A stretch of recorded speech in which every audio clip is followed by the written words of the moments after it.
All right, everybody, super excited to be here for Clear Vision Wednesday. If you don't know me, I'm Claudia Mühlenweg. I'm a holistic vision teacher. I am the creator of the Natural Clear Vision Method, and this is my weekly live Clear Vision Wednesday show where I teach you free lessons on vision improvement, and sometimes I bring on guests. Like today, I'm super excited about my friend and colleague, Galina Denzel, and we're going to talk about, the title is Free Your Eyes from the Past.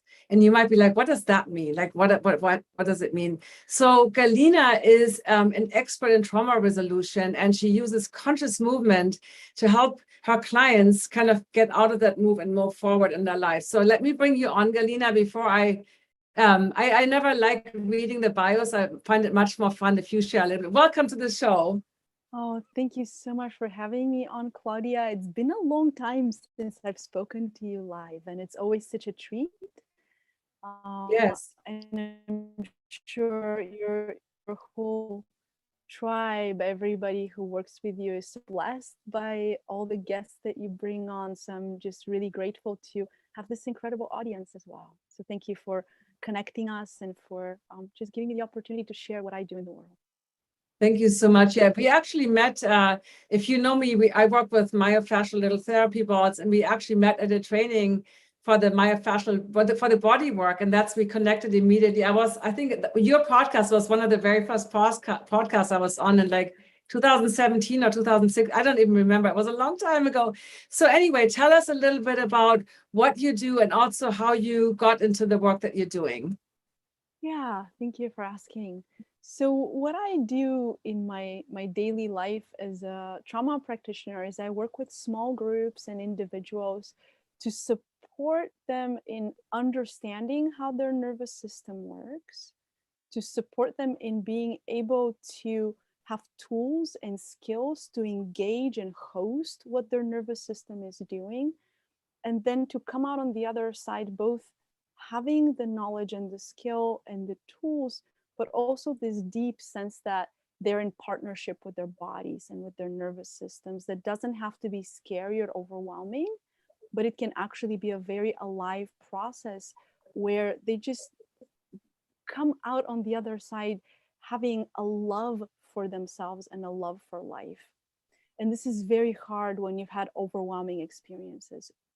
Typically, people who work with trauma resolution are either psychotherapists or body workers, right? We come kind of from these two ends towards trauma, because trauma and implicit memory is stored in the body, right? And you can't talk your way out of how your body's holding overwhelming experiences implicitly as sensation, as emotion. Talking doesn't get all the way in. It'll get some of the way in, but not all the way in. And so when you're training to become a trauma practitioner, I would say probably 98% of the people in our cohorts are psychotherapists, and about 2% maybe are body workers. I don't know the official statistics, but that has been sort of the ratio in all of my cohorts over the last 10 years as I've been training. And originally, when I came to study trauma and to somatic experiencing school and then somatic practice and NARM, which are the three modalities that inform what I do, I came to it because I was working with people in pain, and I was working with people in chronic pain, people who had fibromyalgia, chronic fatigue, chronic migraines, who had a history of multiple surgeries, multiple injuries, and for whom the traditional medical approach was not enough. It just felt incomplete. And those are also people who are interested in helping themselves holistically. They didn't necessarily want to do more surgeries, or they didn't necessarily want to do more of the traditional medical approach that had kind of exhausted it and wanted something else. So it's supporting them through movement, through self-myofascial release, through teaching them about how to correct different biomechanical movement patterns. And I was doing really, really, really well until I moved to the United States in 2011, and ended up opening a practice in a space where the population was even more challenging than the population I had gotten used to working with in Bulgaria, where I was before that. And I found myself very quickly understanding that there was something missing and that I wasn't quite getting some underlying foundation that didn't allow people to, sometimes in body work and like even chiropractors will use this language of like holding what we achieve. People would come and have these amazing sessions and they would feel more free, more open, they would feel less pain. And then there would be this kind of like 2 steps back thing. And it just didn't make any sense. And as fate has it, anything that I teach is something that I've experienced first. I was in a car accident. And I was in a car accident that was very mild. It would be the kind of accident that people don't even go to get checked. So I worked with my physical therapist. I worked with acupuncture. I worked with some holistic modalities to support myself. And it was not enough. I kept having quite a bit of neck pain and issues with sleep and kind of this, what almost felt like a little bit of like a PTSD kind of feeling when I was driving after a very mild car accident, which didn't make any sense, right? And so I got referred to a somatic experiencing practitioner. And I did 2 sessions with her, and all of my pain resolved. And there was something, way that she was leading me through the sessions. And as somatic experiencing practitioners, what we do is we really tune into what the body is doing. What are those movements? What are those expressions of the soma? And what are also emotional expressions or cognitive expressions that are kind of stuck and were unable to be expressed? There was something in the way that she was leading me through my sessions. I was like, oh no, not only am I feeling better, but I'm actually getting a framework for understanding how my body works. And that felt so empowering to me, that I wasn't dependent on a practitioner, but I could feel better and be empowered. That was so beautiful. And I told her, I love this. I want to do this with my clients. And she said, let me check in with my intuition and see if this is right for you. And she kind of dropped in and checked, and she opened her eyes and she said, I don't think that's a good idea. And I said, absolutely don't care what you think. This is where I'm going. I was so certain in that moment that what she was showing me was a doorway into a world that gave my ability to be empathic, my ability to feel in my body, my ability to sense what people need, a framework. And I started somatic experiencing school like a month later. It was like, I don't care what it costs. I don't care where I have to travel. I don't care what I have to do. So that was my path into it. And what happened is somatic experiencing, for those of you who are not familiar, is a model for working with shock trauma, right? And shock trauma is what happens to us that overwhelms our defense system. So it can be coming into the world in a way of being born that was overwhelming to the baby, or something went wrong in the birth with mom, right? Or it can be hospitalizations or surgeries done with anesthesia, or acts of war and political trauma is within that space of shock trauma. And also we have all sorts of poisonings and attacks and falls and car accidents, and all of that falls within shock trauma. And as I was learning in my first 2 years of somatic experiencing, we do a lot of personal work, because you have to do a lot of personal work if you're going to be showing up for people. Right. So much of my life changed. I was like, holy cow, like where was this my whole life? And what's really interesting is that, where I'm from in Bulgaria, this does not exist at all. And until 6 months ago, I was the only person doing this in my native language, right? So now we have 2 more colleagues that have joined me. 2 of my students went on to study SC. And so now there's 3 of us for 7 million people, So it was so inaccessible to me because it doesn't exist in my culture. It's like, where has this been my whole life? Oh, it's been in the United States and in Canada and in other places. And just, I found myself helped so much, because I felt crazy my whole life. I had so many symptoms, had so much chronic pain, had so much anxiety, and I just could not live my life. Just living life was very hard. Just getting through a day was very hard. And I would just override my system all the time, because I have high goals for my purpose in my life, and I want to have a meaningful life. And so I just squished my body in these like cycles of violence in order to be able to do my work. And so much of my own life changed that I said, okay, so trauma resolution is where I want to live my life. This is what I want to dedicate myself to. And that has been the last 10 years of my life, starting with cranial nerve integration, moving into somatic experiencing, somatic practice, NARM, and then the collective trauma integration process, which are kind of the schools of thought that form what I do.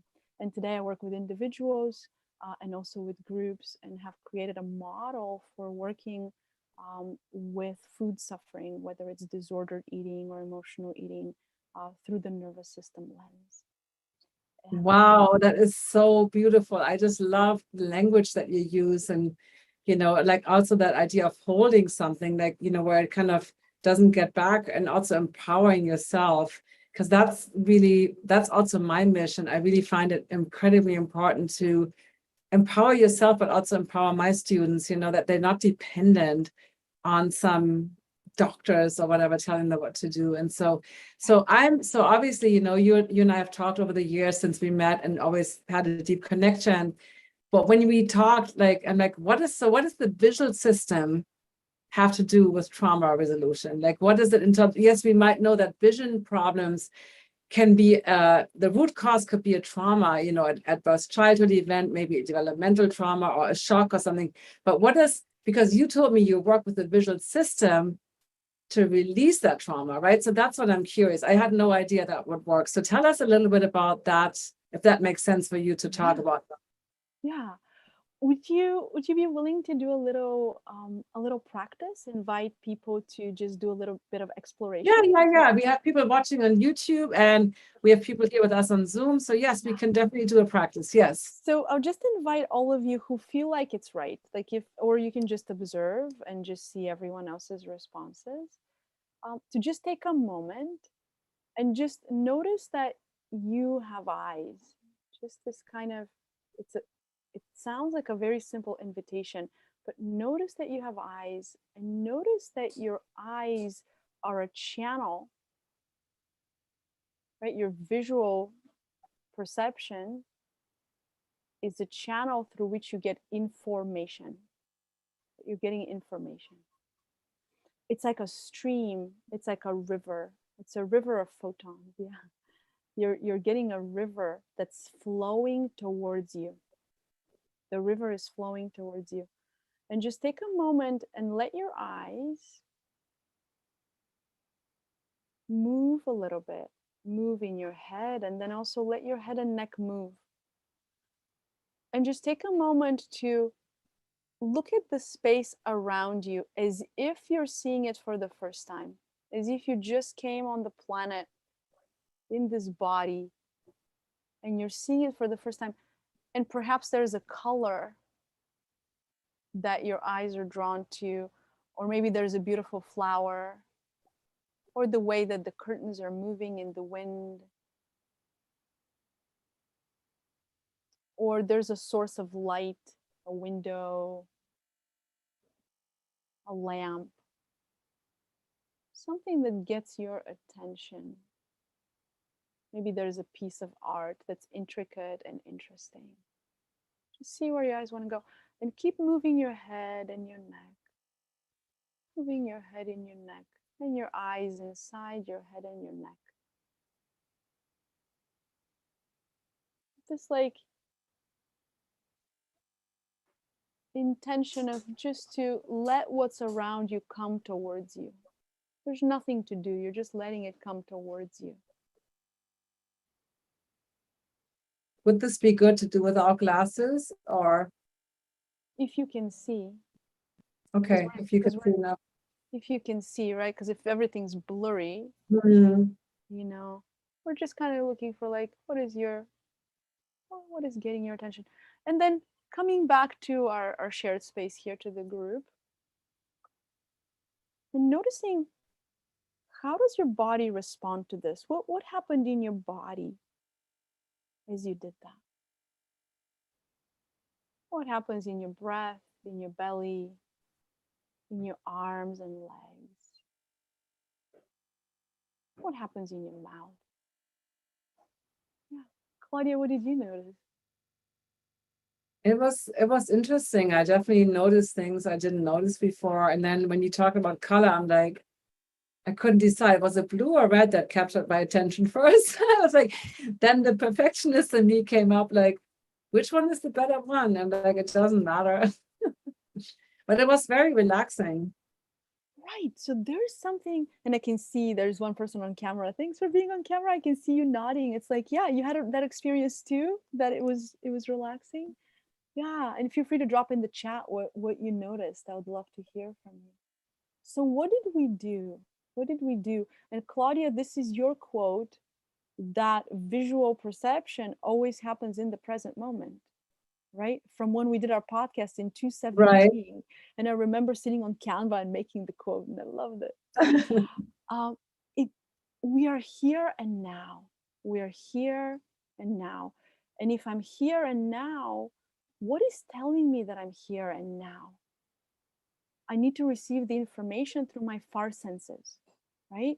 Through my eyes, through my ears, through my nose, through my mouth, right? And through my receptors, my touch receptors, right? We have 5 far senses. And these far senses are always giving information to the part of the brain known as the brainstem or the hindbrain that regulates things like breath and heart rate and blood pressure and temperature regulation and digestion. So these are the autonomics.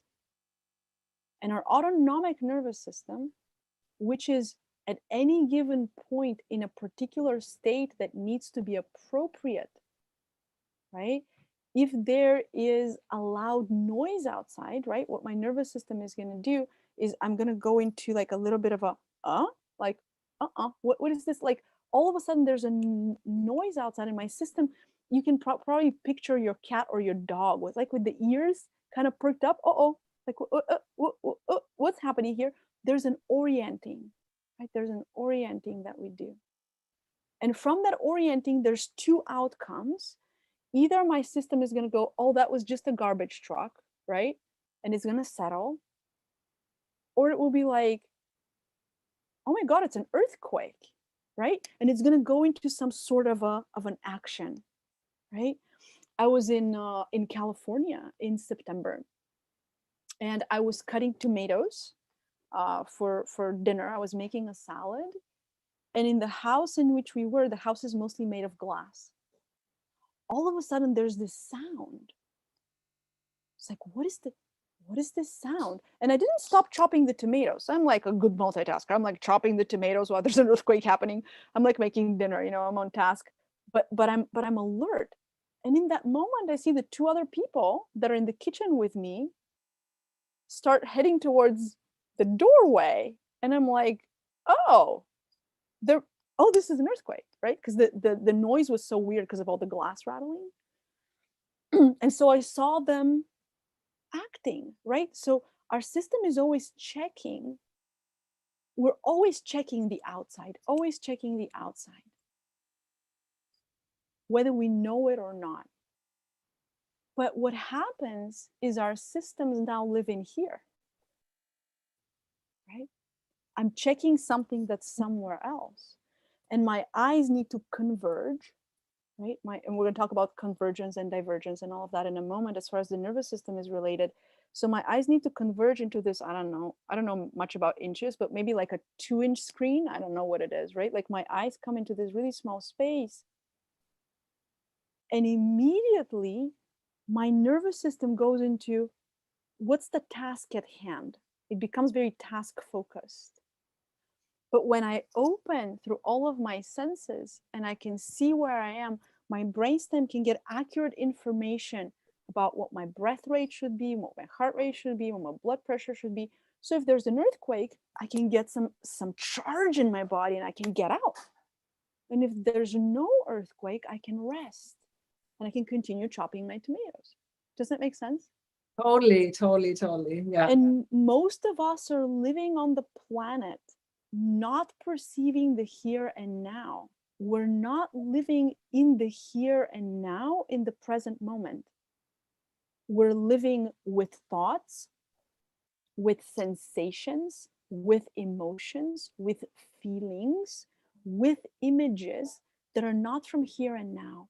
And all of us can imagine kind of the idea of the veteran, right? That's come back from Afghanistan. And when he closes his eyes, he can see battle, right? Well, if we invite that person to open their eyes and look around, they're going to get the present moment coming in. And their body is going to have a different response. Their body is going to have a different response. We're not saying look around the room to get calm, because there's this understanding in trauma has become kind of the next thing, right?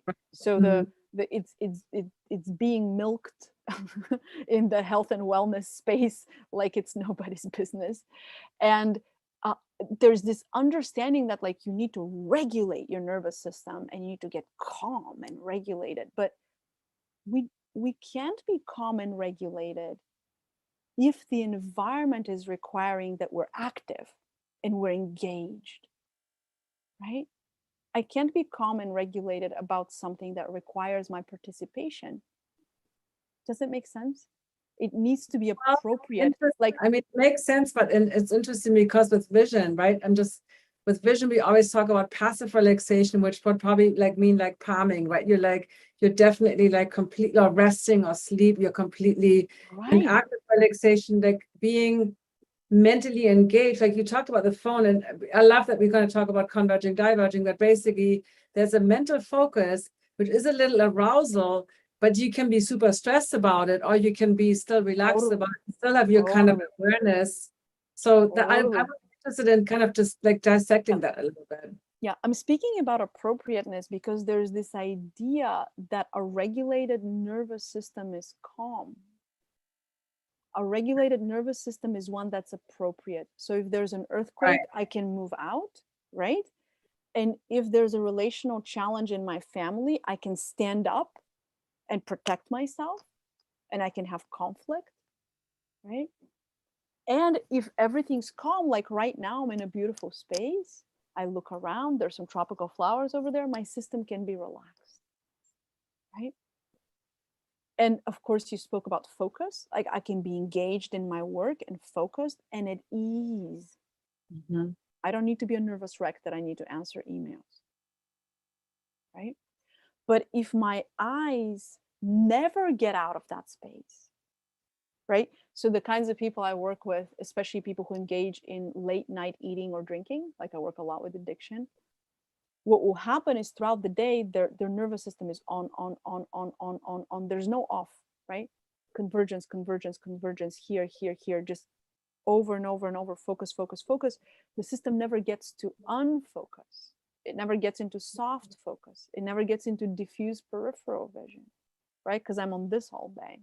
Or the 13-inch version of it on my laptop, or a book, right? So I never really get to open where the ciliary muscle can relax, right? And where I can just rest back and receive the world. I never get to go into my right brain. So by the end of the day, I am so cooked that my system cannot self-regulate, right? If you have to meditate and do angel cards and burn sage and do a bunch of stuff, this is not self-regulation. This is not auto-regulation. This is a system that you're regulating to bring it down. The system is supposed to be able to do it on its own. So when it's time for bed, you're down. And when it's time to get up, you're up.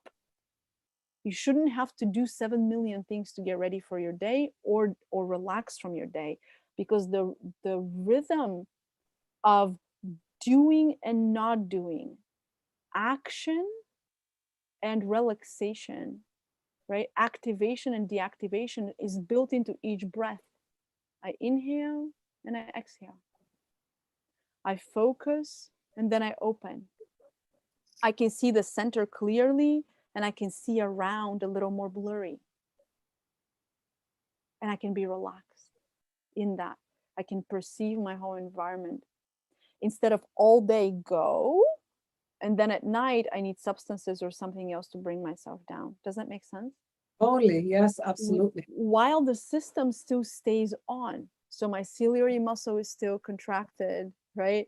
I'm still converging, or my eyes, I can see the white around my irises, you know, I'm still like in this startle, you know, and my eyes are going out to look for things, like they're these flashlights, instead of I'm receiving the river of information that life is creating for me all the time. That is receptive state. And so that's why we talk about appropriateness, like what's appropriate. So the visual system we use in the very beginning of somatic experiencing work to orient, and to start to orient to what's okay in the environment, what's neutral or what's pleasurable to be with. Because at any given point, even if I have pain in my body, there's also places in my body that don't have pain. Even if I'm looking at a sink full of dishes, there's a beautiful ficus like 3 feet from it, right?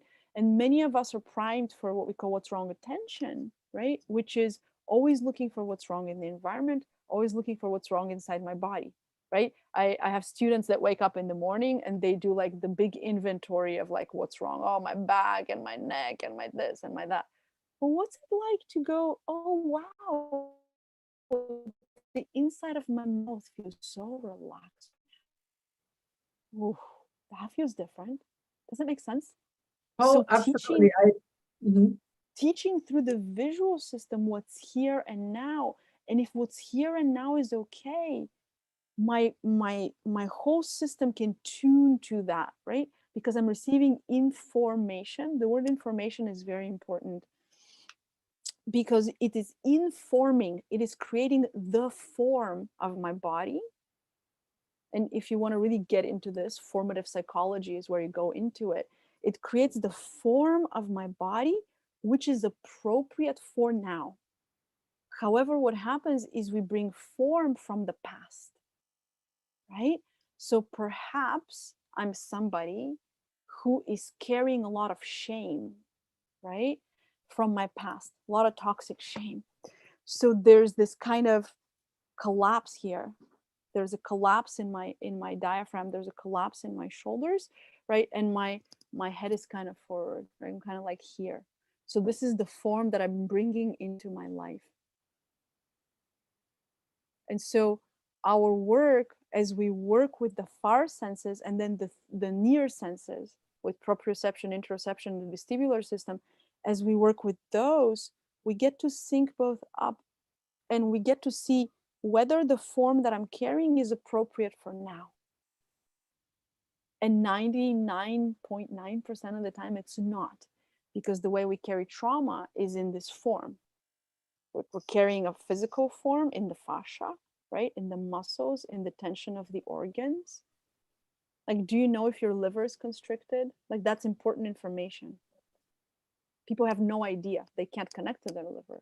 Like, I remember when I was first starting yoga, I was like in my mid-20s, and I know yoga is a part of your background as well. And the teacher would be like, breathe in your kidneys. And I'll be like, what are these people smoking? Like, who breathes in their kidneys? And I'm like, oh, my right kidney needs to breathe.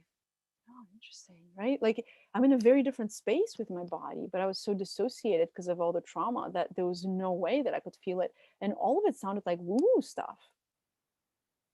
It was like this is like impossible. Who's breathing in their kidneys? So that's kind of where we enter with the visual system, is to invite a here and now, because the eyes can get stuck.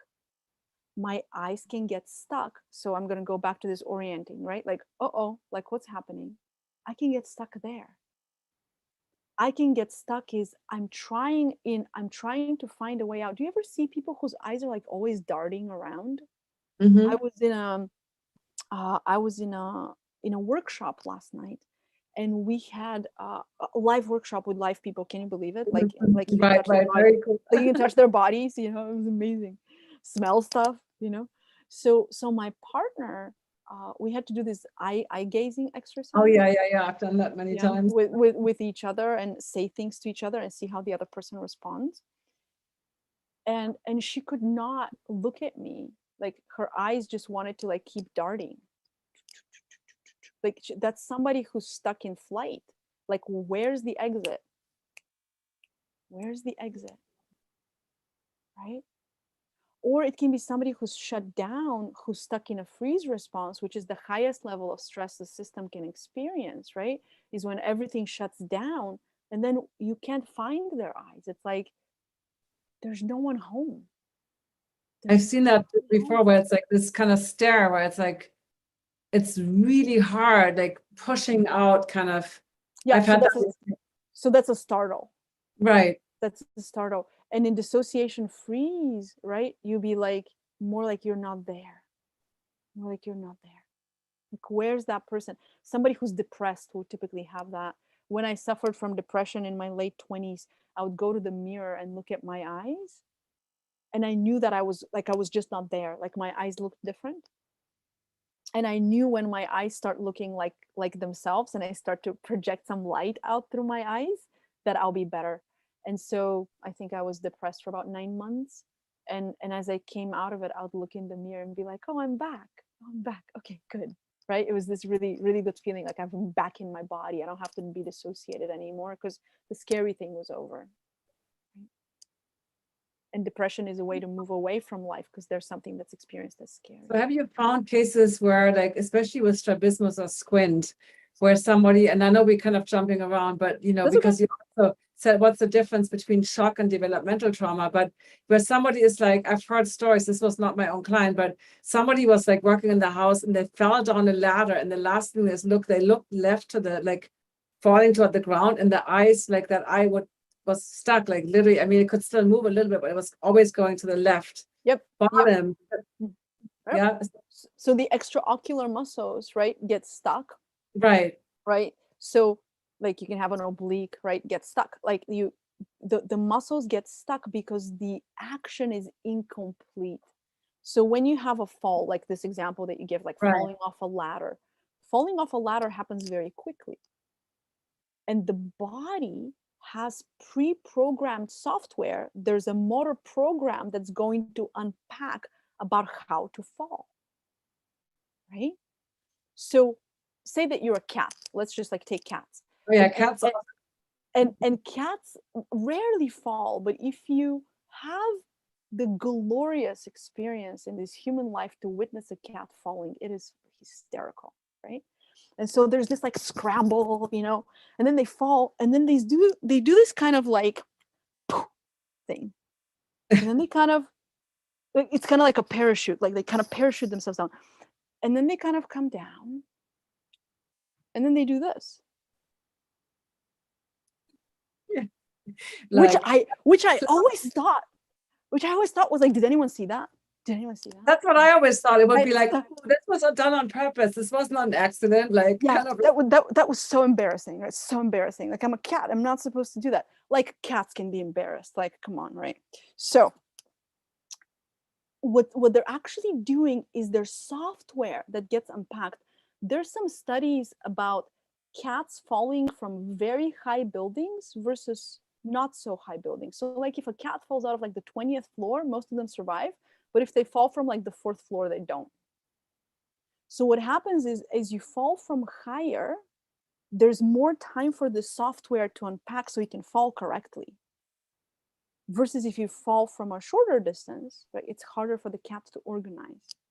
That's just the coolest thing, right? That we have studies that like somebody paid for this. This is amazing. That is crazy. That's incredible. I mean, and they also land on their feet usually. There's a they way land on their feet, like, right? And then they look around. So this looking around isn't like, did anyone see that? It's like the last part of the motor program, which is like stick your feet out, land on your feet, arch your back, now relax, now look around. Interesting. Look around to make sure the danger has passed. Look around to make sure that we close the software. This is the last thing we do. And then maybe there's a sigh or a swallow. Yeah. So what happens for humans is the same, right? I'm going to start falling off the ladder. And think about how crazy this is, because we are so removed from nature. right? We're so like, it's not like people climb trees every day, right? Like you get on a ladder, what, like once every 3 years, Yeah, I know. right?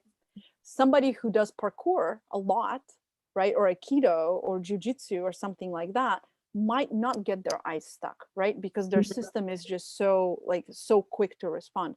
But say it's my, you know, my cousin who works an office job on the ladder.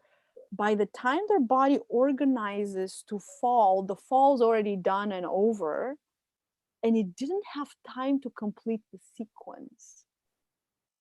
So what we'll do in a somatic experiencing session, if we're working with single events, where somebody can come and say, hey, I fell off a ladder, my eye is stuck since I fell off the ladder, or my neck hurts since I fell off the ladder, we would start exploring what are they sensing in their body and what movements might want to emerge. So in the session, I might invite the person. So I'll give you an example. I'll be very specific. Okay, yeah, give an example. That's good. Yeah, Yes. I'll give you an example. So say I'm the person that hide my video so that we can see you bigger. I'm going to hide my video so you can see it. So like I'm the client who has fallen off the ladder, right?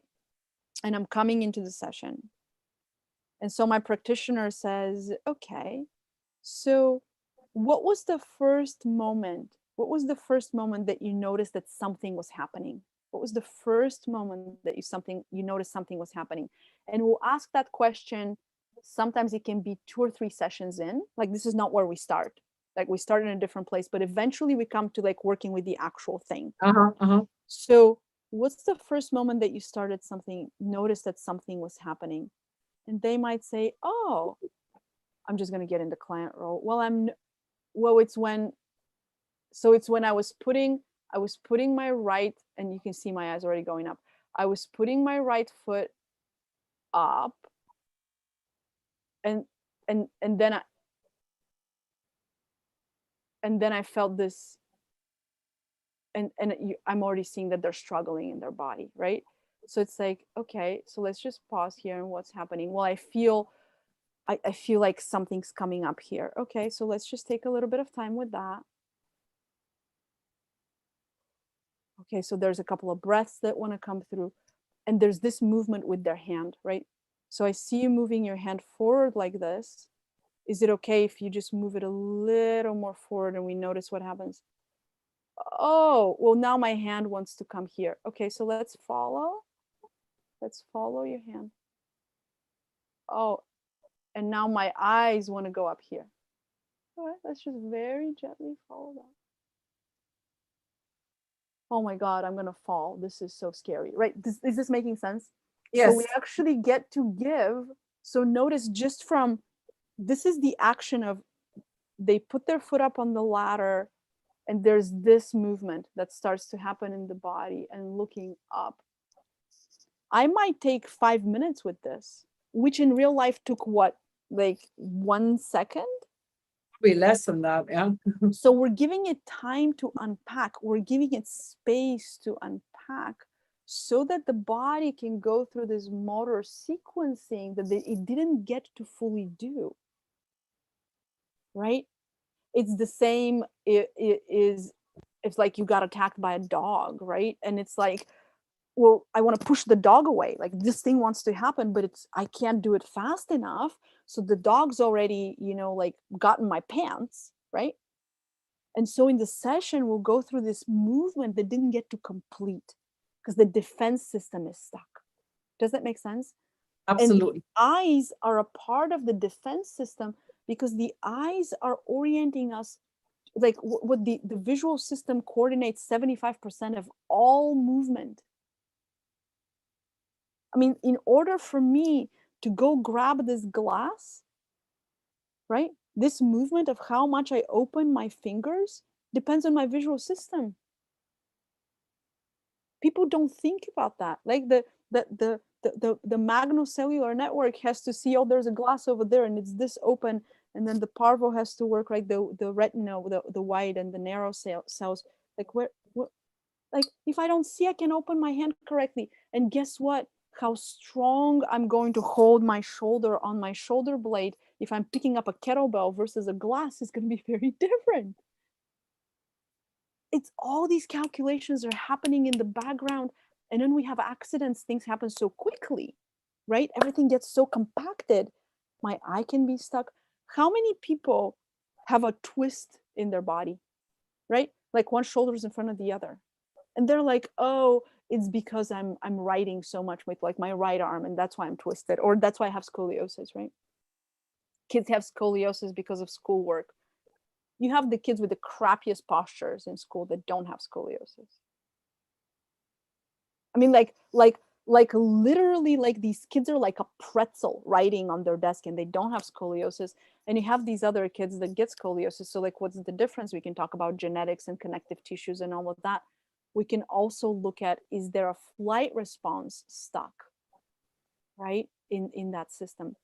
Claudia, would it be okay if I share an image? Of course, you can go ahead. Let me hide my video again. I mean, this is so fascinating. I'm learning so much. And we do want to make sure we have time for questions because, you know, everything you want to cover, because there's shock and developmental trauma. And I want to make sure we get. I'll speak about developmental in a second. This is very, very cool. So yes, you should be able, you should have the powers to share your screen. So I'm showing you an image from a book called Emotional Anatomy, which is by Stanley Kellerman. Do you see this image? Yes, we do. Yeah. So on the left, we have this. Do you see my mouse moving over the most left? Yep. Great. On the left, we have this, what I just talked about, which is this orienting. Like, what is this thing? What is this thing that I'm looking at, right? And if the thing is safe, I can just stay on the left and I can just keep cutting my tomatoes, right? There's just, everything's fine. This noise is not a big deal. It's just a big truck. I can also go into a fight response, right? I can kind of, I need to push that thing away, or I need to, you know, in some way resist what's happening, right? A fight response. And you can see immediately how the breath changes, the tension in the body changes, and how the eyes get focused. Or in this third one, this is a flight response. I need to move away. I need to unground my feet, and my eyes start to move away because I need to get away. Right? Does that make sense? Yes. So I'm just going to stop this for a moment. So on eyes that are stuck to one side, might be this like, I need to get away.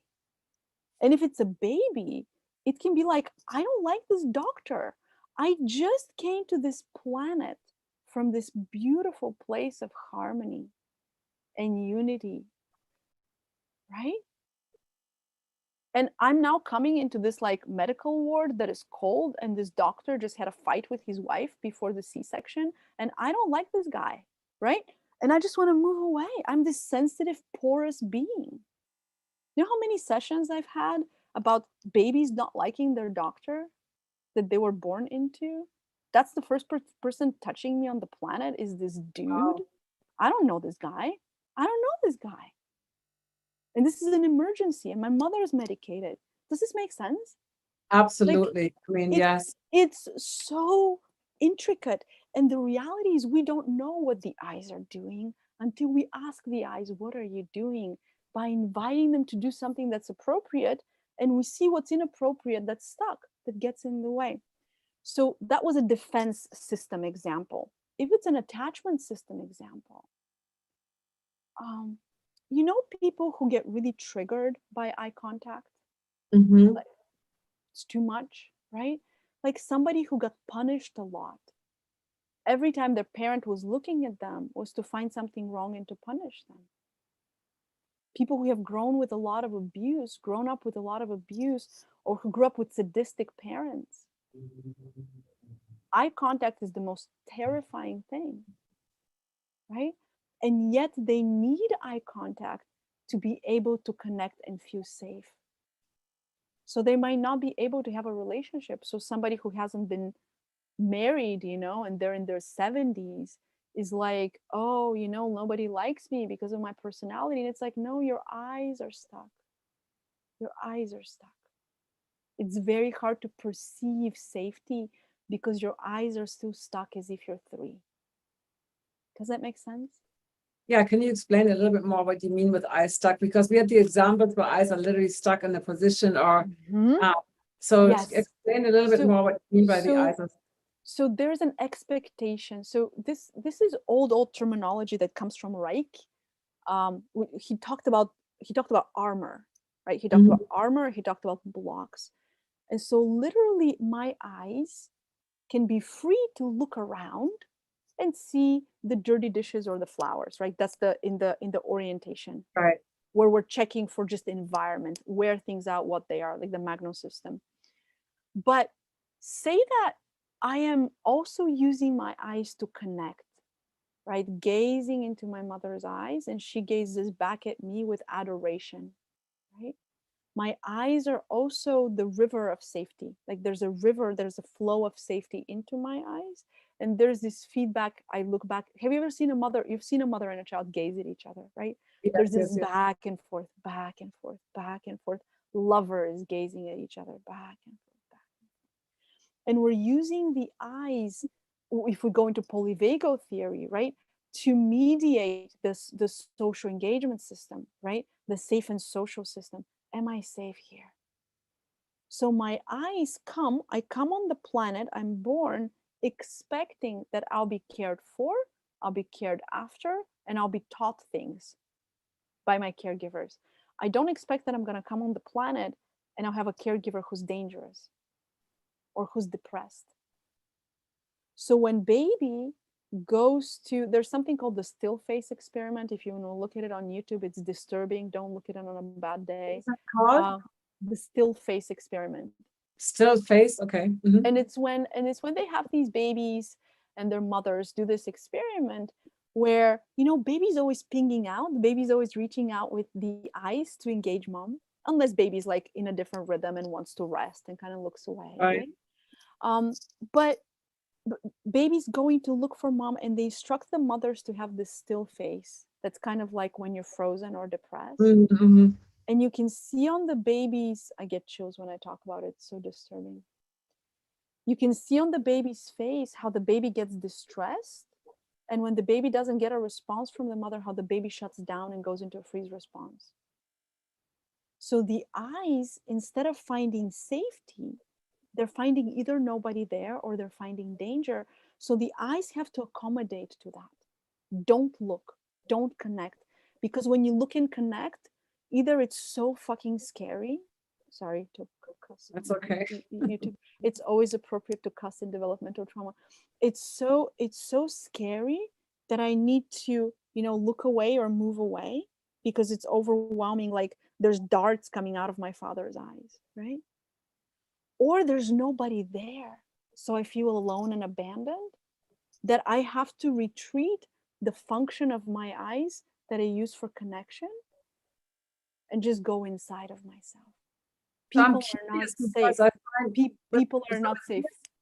So with nearsightedness, I find, like, generally, I don't like to generalize because that's not always the case, but overall, there is more of a struggle to connect and do that eye contact. And I've heard from many of my nearsighted clients saying something like, yeah, don't look. That there was this kind of thing, like just what you talked about. It wasn't safe to look, it wasn't safe to see. And so there's now this kind of retraction to away from the other person. Absolutely. And at the same time, you know, sometimes there's this desire to connect with people, but if the vision is blurry, so I find this highly interesting because when we do the eye gazing, again, I feel like there's like sometimes, and again, I don't like to generalize that all nearsighted people have this, but there is more that feeling that they don't want to, there's this kind of wall of being afraid, not feeling safe. Yeah. Yeah. So there's like a plexiglass. Yeah. Yes, and the reason there's a plexiglass there, and you invite people to share over and over again as you make eye contact was very hard for me, and I would do this like blinky thing where I'd like blink all the time, and my eyes would just dart, like even until like maybe 5 or 6 years ago. So when I look at early videos teaching, my eyes are just so unstable, right? Because I don't feel safe. I don't feel safe teaching. I don't feel safe connecting. Right? And that's really changed in my attachment system, right? As I've earned secure attachment. But it's really, really complex, right? Because our attachment system is going to be about 80% formed by the time we're 18 months old. Wow. Which means whether I'm anxious, preoccupied, like whether I'm constantly pinging out, where are you? Where are you? Where are you? I'm texting you every 2 hours. Like I have a new boyfriend and I'm texting him every 2 hours. Where is he? Where is he? Where is he? Why didn't he call me? Right? Or, you know, if I'm more avoidantly attached, I can go 3 days without hearing from you and I'm fine. Why are you freaking out? I don't understand.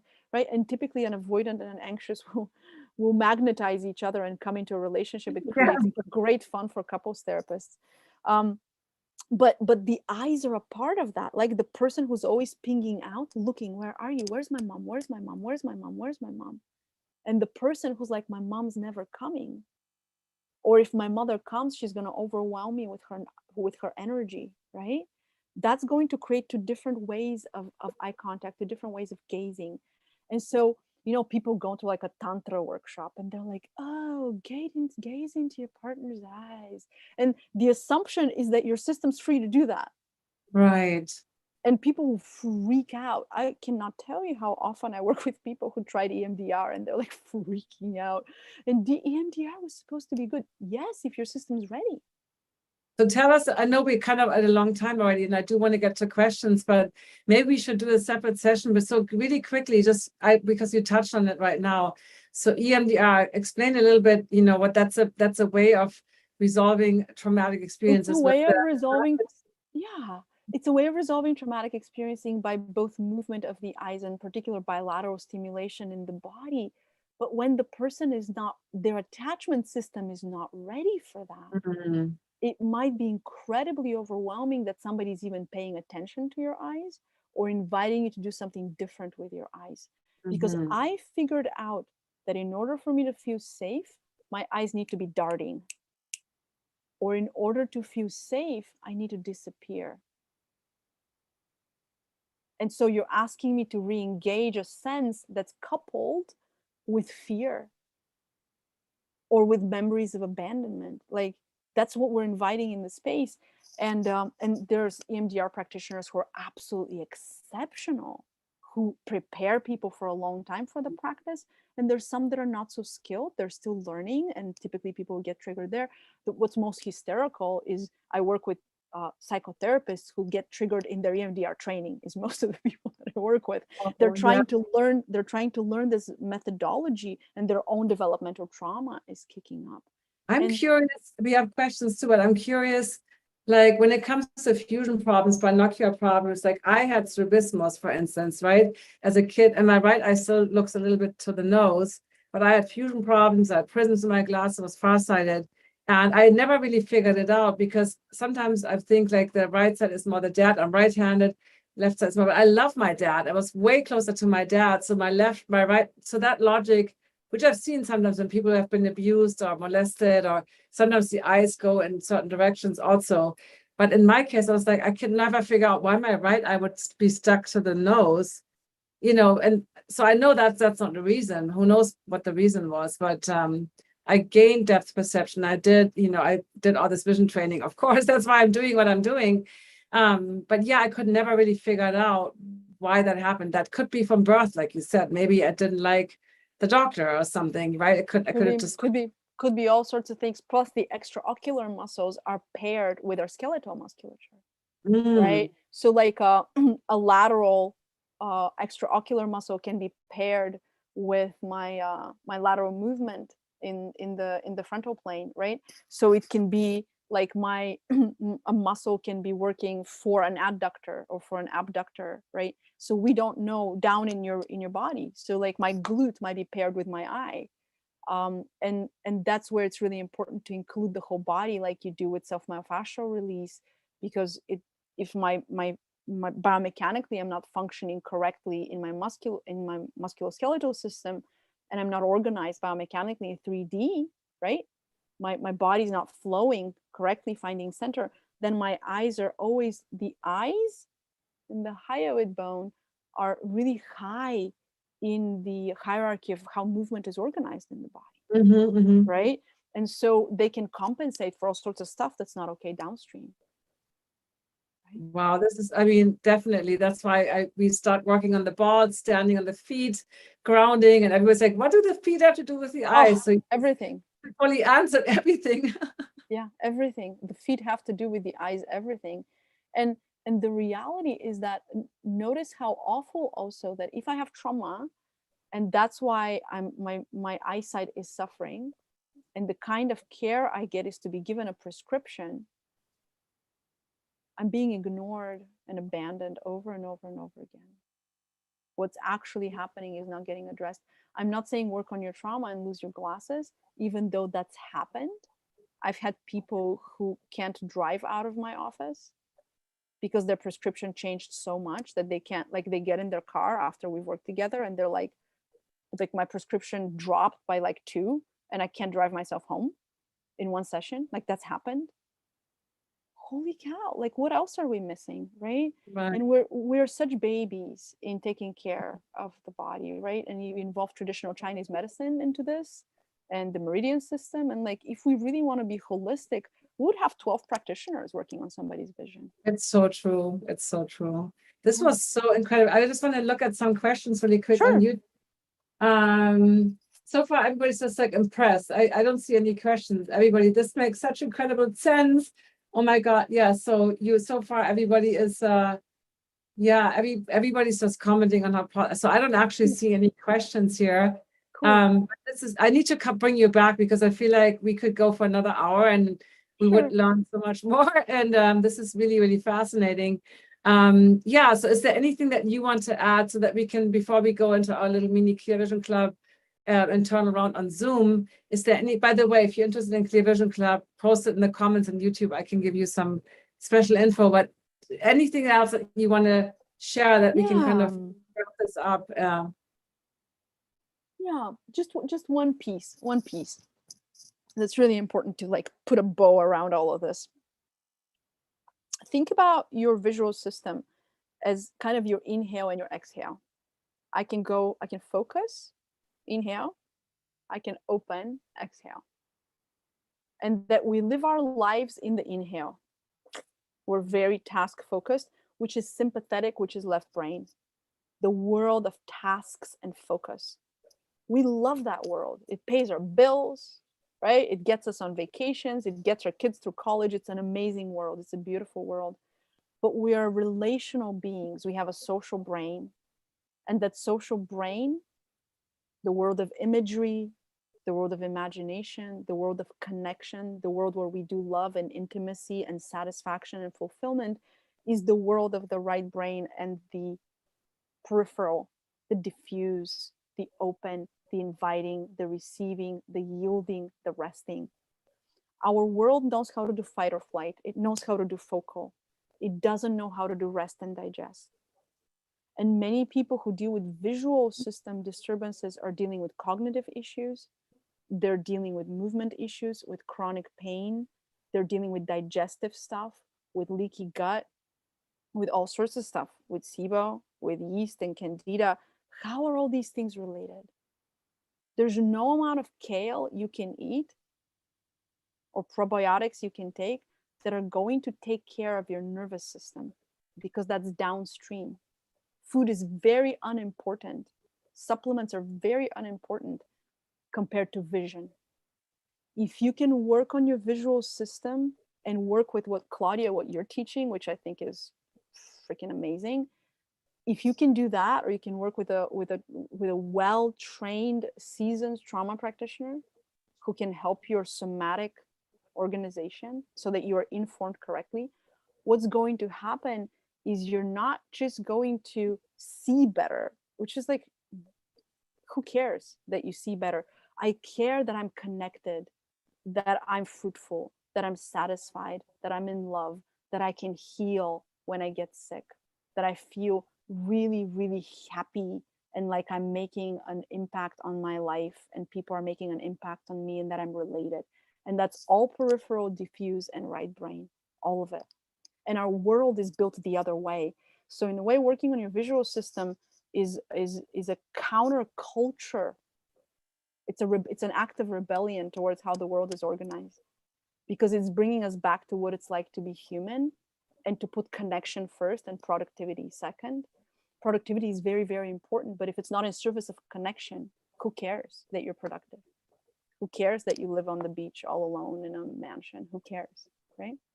So really, really important that this ability to move between the two systems, the narrow, the focal, the convergence, and the open, the diffuse, is the movement between the worlds of tasks and relationships, tasks and connections, doing and resting, getting sick and healing. It's a big inhale, exhale. And our world is organized rhythmically. And when we have trauma, that rhythm gets interrupted. So someone becomes a human doing instead of a human being, you know? And that's what you are helping people solve. And that's why I love so much what you do. And I love referring people to your work. Thank you. And I love what you do. I mean, this was incredible. Way more than I even expected. And I know you, and I know every time we talk, we're like, oh my God, oh my God, oh my God, we have to share this. So you have two free resources that I put in the YouTube description, and also in the emails I've been sending out. So tell us quickly about those. And if people do want to connect with you, is that a good way to connect with you, or what's the best way to connect with you? Yeah. So there's two resources for you if you want to start engaging with your nervous system. One of them is a sequence of 4 30-minute classes called Unstress Your Body that help you connect with your body and help release kind of some of that sympathetic fight or flight tension that sits in our body, involving your vagus, involving your viscera, working with sound, working with the psoas. It's a really gentle thing. And it's something that I created free in the beginning of the pandemic so that we could give people something to do, because everybody was stuck at home, and it was like, okay, there's all these beautiful tools, please go ahead and use them. And the other one is a chapter of my newest book called Peace with Self, Peace with Food, a trauma healing approach for emotional eating, which essentially links our early developmental trauma and shock trauma. And it's my story of my sociopolitical trauma and what I experienced in my childhood, and how that's related to eating behaviors. And it is full of practices. I wanted to give people, because people will read Gabor Mate and they read Bessel van der Kolk and Peter Levine and Deb Dana, and they come to me, they're like, okay, I understand, but what do I do? And I was like, okay, let me make a book about what you do. And so it's full of practices, and all of them are recorded also in an audio and video library, so people can engage with me and do them online. And if you want to find me, purebelonging.com is my website. I teach a workshop a few times a year. You can go under work with me and come in to do a workshop with me, or you can come and do a 6-month program with me. There's the ways to engage on the website, and you feel free to email me. I read my own emails, so please bear with me with the responses. It takes a while to comb through all of them every day, but feel free to email me and connect with me. You can also find me on social media. My Facebook profile is open for friending, Galina Denzel there. There's no other one. And same on Instagram. Feel free to follow me there and say hi, introduce yourself. I'd love to get to know you. Super awesome. And the book chapter, I'm going to check that out. Actually, I have the book here. Where did I put it? It's somewhere on my pile. I just organized, and now I don't know where I put it. But is that book also a good book to get for somebody who does not have emotional eating or doesn't think they have? Okay, because it's just full of overall.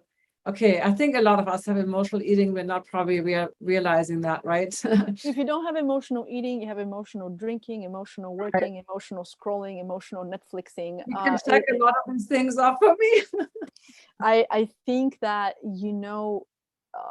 in the modern world, everybody's engaging in some coping behavior because the modern world is very challenging and we are not with nature, which, we need 168 hours of nature a week. We do. That's it. 24/7. And we don't get it. We get, I don't know, right now, because of where I am, I get about 4 hours a day, which is a lot. When I'm back home in Colorado, I get an hour maybe a day. So out of 160. That's incredible. So you're based in Colorado, you're right now in Hawaii, and thank you so much. So the YouTube live, everybody is putting very positive, very inspiring, instilling hope. Thank you. Yeah, so yes, please invite Galina for another session. Hearts for everybody.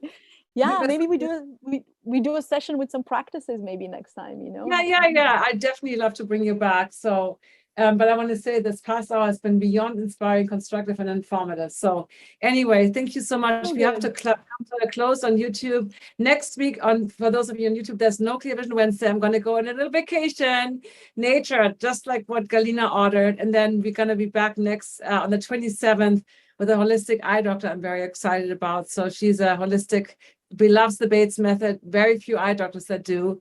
So I'm very excited about her session. Anyway, bye YouTube. Bye, With YouTube.